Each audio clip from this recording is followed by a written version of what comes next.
Kevin. We've been in Giant Snouter since 1984.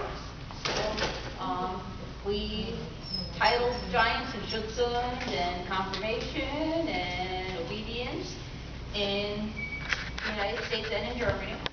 But we've also tried herding and agility and all those other good things. So we love working our dogs. Now we're into search and rescue. Now that we're retired and can dedicate the time to do it.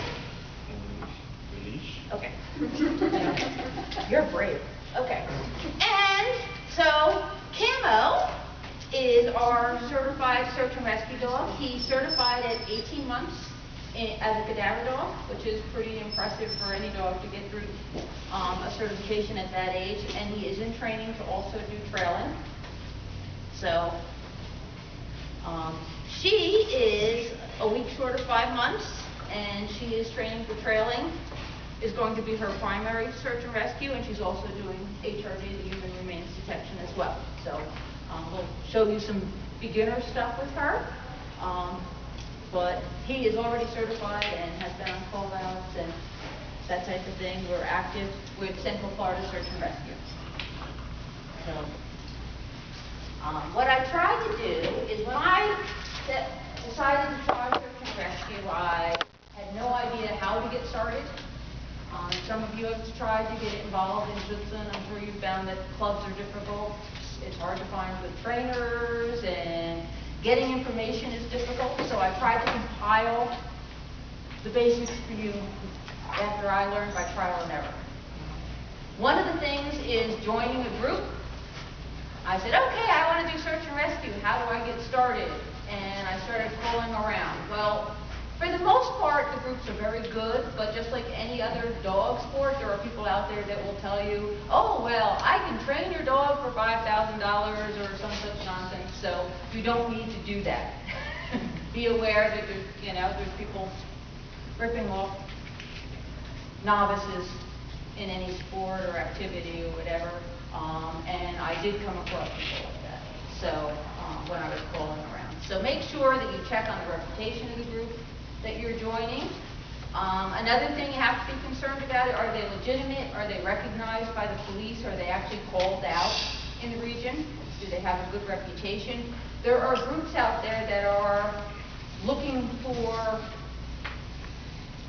attention. They like to be in the media and that type of thing, and they'll actually contact people that lost their kids and stuff and try and beat the police there so they can get into the search and stuff. You don't want to be involved in organizations or groups like that. So you actually want to check on the reputation of the group in your area.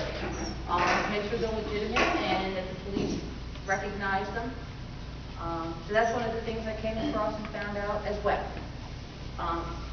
And to confuse matters, every state and locality has different requirements to use search and rescue groups in different ways. In Florida, most of the sheriffs have search dogs. They have a lot of canines. It's common. Very seldom are the search and rescue groups used for live searches. Much more often they're used for human remains. It's just because of the way the state works and they have so many dogs. Other states that have very few dogs, most of their fire departments and rescue squads and stuff are volunteer. They require a lot more of the live find, the trailing and air scent dogs and stuff. So you really need to know your area for what's needed. So that's something you have to find out as well. Something else, for search and rescue, it's fun to train the dogs, and everybody likes that part of it, but there's a lot of dedication and training for the individual required if you want to do search and rescue. We got certified by SAR for SAR 2 certification, which is a written exam as well as practical. You have to be able to navigate in the woods with a compass, with a 50-pound backpack on. So they have knot tying. You have to be able to stay in a certain area and also find evidence and that sort of thing. So they have all sorts of practical testing that you have to do for SAR. There's also, you have to be trained and know what to do and who to answer to in an emergency situation. FEMA has the NIMS training online, and you have to actually know I'm sure you've seen emergency responses, and you need to know where you fit into that situation. If there's an earthquake or hurricane or that type of thing, so there's a whole lot of courses that you have to take online that are time consuming and difficult, and in some ways a lot of memorization. You have this, if you're looking at page 2, whatever, all the NIMS courses that are emergency management. And it says on here, is NIMS training program just for firefighters and law enforcement officers? No, it's for everybody in search and rescue included, but also if you want to be able to step in and help out, if you're in an area that has tornadoes, for instance, and you want to be able to step in and help out, it's a good idea to understand the hierarchy of how things work in an emergency. So you should take some of these free online courses so that you know how you can help out and where you will work. So it's something to keep in mind. You also need training in hazardous materials. Think about it as an emergency. You're going in, barrels are blown over or whatever, so you have to get training and know how to read what all those symbols are on hazardous materials and stuff. There's an online course for that as well, through FEMA, that you can take and memorize and learn all that information. Another course that you should take, if you're doing human remains, you have to take the bloodborne pathogens before you handle any source materials, but you should also take it if you're doing first aid and stuff like that. You should have better awareness of whatever dangers of handling body fluids and that sort of thing. So Michigan State University has an online course for free that you can take. And that's in there. All the links are in this handout for you. So you can go online and you can take the bloodborne pathogen course. They also offer it through the American Red Cross, but they charge you. So you might as well take it from Michigan State. So those are all requirements. You should also get certified by the Red Cross in first aid, CPR, AED. You see how much time, if you want to do search and rescue, it's not just training the dog. That's the fun part.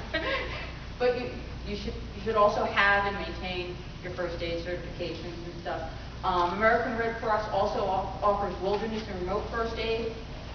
And you should take a pet first aid course. The Red Cross offers it, but I've taken it in a lot of different places, and it's really good to get exposure to different people teaching it. Some of them have the actual dogs that you can work with and stuff like that, the mannequin type things that you can do the compressions on and stuff, and it feels real and stuff. And so it's so much different than just reading about it and stuff that you can actually work on those things. So something else that you have to take and you should be aware of when you're out there, camo he's been sliced on razor wire going through debris piles and also, so there's always, I mean, the other day we were out working where they have all the construction materials and stuff in the piles of debris for the grounds here, and he stirred up a yellow jacket nest. So you should be prepared, have your first aid kit and all that type of thing. Physical fitness. You have to be fit to do this. There's a lot for the dog to be able to use its nose for a long period of time, sniffing. It has to be very fit. Kevin takes Camo out. They do 8 to 10 miles every single day, plus the dog swims about an hour almost every day, to give you an idea of the amount of fitness required for the dog to work that much. Also, you're finding children, lost children, sometimes people that are impaired. In Florida, we have a lot of silver alerts and stuff, people that have Alzheimer's or dementia and stuff like that we're searching for. Any organization will require background checks and you join your search and rescue, so be prepared if they ask you. And a lot of times even we search on government property and things like that, so our organization has background checks, but also where we go, I have numerous background checks a year done. So be prepared for that. A lot of record keeping involved. If you are involved in a search and it goes to court for some reason, if there's something criminal, they're going to inspect all of your records. So So you need to have all your training records, all the courses, all that, and all of your dog training records have to be well kept. And you don't want to keep it on your cell phone or on your own personal computer. Best is to put it to the cloud or something like that, because they can confiscate your phone or your computer if you use it in a court case. So if you're starting training your dog in search and rescue, start off by not having records on something that you don't want to have confiscated, because it might happen if you're involved in a court case. So just something to keep in mind if you're starting out. Besides the initial training, lots of continued education. There's seminars, there's camps. You have to have annual certifications for these. He was certified at 18 months. Every single year he has to get certified. For, if it's the HRD, that's one certification. For the trailing is another certification. They have to recertify every single year, and it's per team. So he gets certified with Kevin, and he will also be certified with me. So this way we can trade off if we want. The dog can always work even if one of us is injured. So each one is a yearly certification. So the nice thing is, if you've done Schutzland, search and rescue camps are a lot more affordable.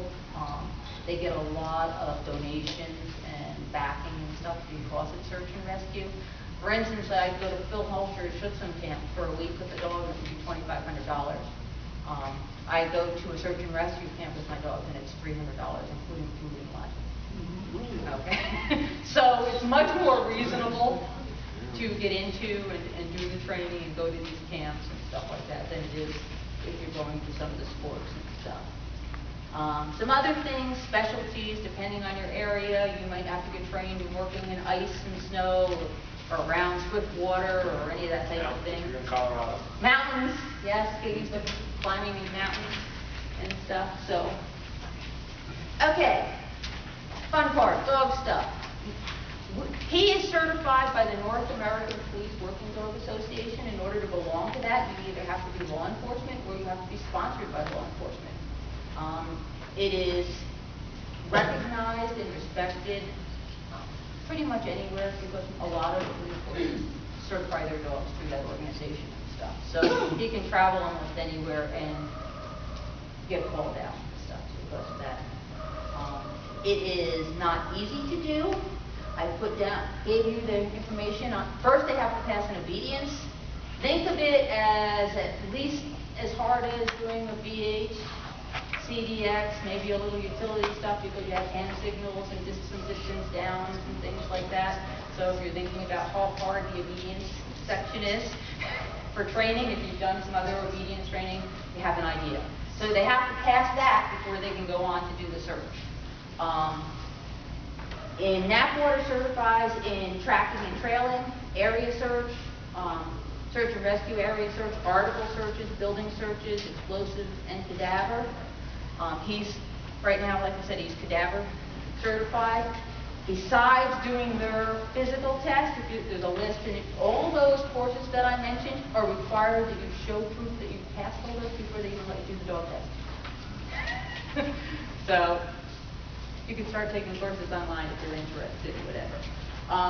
Then they have buried, water, high, things hidden high in trees and stuff like that, surface, concealed, all sorts of things, areas that the dog has to test in. You are allowed one mistake. It's pass, fail, one mistake and you fail. After that, that's it. So, gives you an idea of the difficulty in training and how accurate the dogs have to be. I included in the appendix all this information on the test and stuff. I also have his actual certification, and it shows you, if you look at the very, I think page 18, it shows you where he found things, what was hidden where. For instance, it was in an interior search, and it had some flesh in a kitchen cabinet, some teeth in a bathroom closet that he had one, so inside an entire building. That's what we searched, the entire building, and that's what was hidden. Or in a pile of rubble, they'll have a huge debris piles and stuff like that. There was a piece of liver and some teeth that he had to find. So these are all the things that he had, the actual test that he had. And besides looking for these things, they'll put dead animals and stuff to have other odors and distractions and things to prove that they're only going to find what they're supposed to be looking for. So, people are like, oh. So, but it's there. You can see what he did. He got through his test at 18 months without a single mistake. So, but it gives you some idea of the testing. How old was he when he started? We started training him in search and rescue because I also do show something. We started him in search and rescue about 9 months. Okay, 9 months, but less than 18 months to get all that. Mm-hmm. But we train pretty much every day. So when you say on the testing, when they fail a test, is there a period of time when they can retest? You have to, it's not a period of time, but it's, most of these exams, you have to sign up in advance for, and sometimes it can take a couple months before you get another local one that you can sign up for and stuff, so you don't want to fail if it can, especially once you're certified and you want to maintain certification and stuff like that. First time, it's not as much of a big deal to have a couple extra months to train or whatever, but after that, you don't want to fail if you can help it, because then it's a matter of finding another test out there. They're not always local, you might have to drive to one. So, that's a challenge. And most of this is, if not all, volunteer, correct? It's volunteer. There's no Reimbursement for no reimbursement. expenses when There you're- are if you are really fit, young, an EMT training, and some sort of an engineer or something like that, you can get into a FEMA team. Okay. But their first tier response, now they're so difficult to get into. You have to be an EMT, you have to have some sort of structural engineer or something. They want the first response people to be able to go in and analyze the situation and stuff. So you have to be, whether you're the chemist or the structural engineer or electrical engineer, they're looking for people like that. And they're the only paid positions, really, are your FEMA top teams. Otherwise, it's all volunteer. And speaking of which, there's always costs. Everything with dog training, if you get into it, if you know there's costs. Like I said, it's less expensive than if you're doing Schutzens or something like that, but you're purchasing your own uniforms, or as an organization, you're doing fundraisers and doing all the work to get the uniforms paid for and stuff. You have to have a lot of equipment. You also have to have first aid kits. You should have, I have dog and human trauma kits. You should have the training to use them. You should have ready packs. You should have your different packs set up for whether you get going on a day call out, or whether you might be hiking into the woods for a couple days. So you should have packs set always on the ready with your equipment and stuff like that, ready to go. I gave you some equipment hints for getting some equipment, but all that's on your own. But it's very rewarding work. It's fun. You can do with the dogs and stuff. You can do it anywhere. It gets you out, it fits. So it sounds really like a lot of work, but if any of you are doing any dog stuff, you're already doing hours and hours of volunteer stuff and time. And so it's just a matter of which direction you're going in and stuff. So, okay. So, we are going to demonstrate human remains detection. You stay. And starting out with the puppy, who is already doing really well at finding things. So where do you get the human remains? You can order you can order bones off the internet. You can, and it's constantly, we work with, as a group, if you're in a search and rescue group, you can work with the medical examiner and things like that to get stuff. We actually go into the morgue and stuff and Can't be squeamish. It's body parts. It's body parts. So Ready to work? You ready? So, in one of these tubes, actually, you're going to get to work. In a tube I had extracted, and I made the dental safety tubes and all the blood and stuff like that. My niece had a baby, and she actually asked the midwife to save the placenta for us. And Crazy answer. starting out, it's just, She can hurry, Dad. She's a baby. I found the one with the Sharon. stuff in it. Sharon, what kind of characteristics you use to pick a puppy, let's say? Oh, I have that on, well, I guess we could do it in between or whatever, but, high drive, the higher the drive, the better. You want a dog that really wants to work with you and for you. I use the Bohart test. These are working line giants. You can use a lower drive dog, but you have to be honest about what your dog's capabilities are. There's a few dogs in our group that are lower drive, and say Cameron will get a 10-acre area search, and he can cover that in a very quick amount of time. It might take 2 or 3 lower drive dogs to work that area.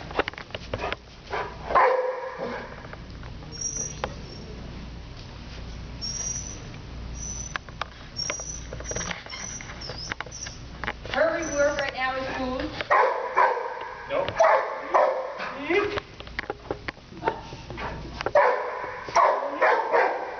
Yeah, I know you're. That is there? He only gets to play Doug, which is the favorite thing in the whole world, when he finds something.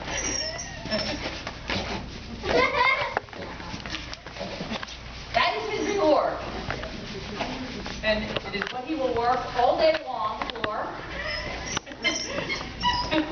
until he drops, just to do that. Yeah! House, house, house. And then, Okay. When they're working, they should have a routine. They should have a special collar or harness, that they know this is what their job is and this is their starting work. He has a separate vest for when he's doing reins from when he's doing trailing. we're going outside the way. Okay, so we're going to, he actually plants out in a large area, and you can see the dog follow the air and sniff around and actually do some work in a large area.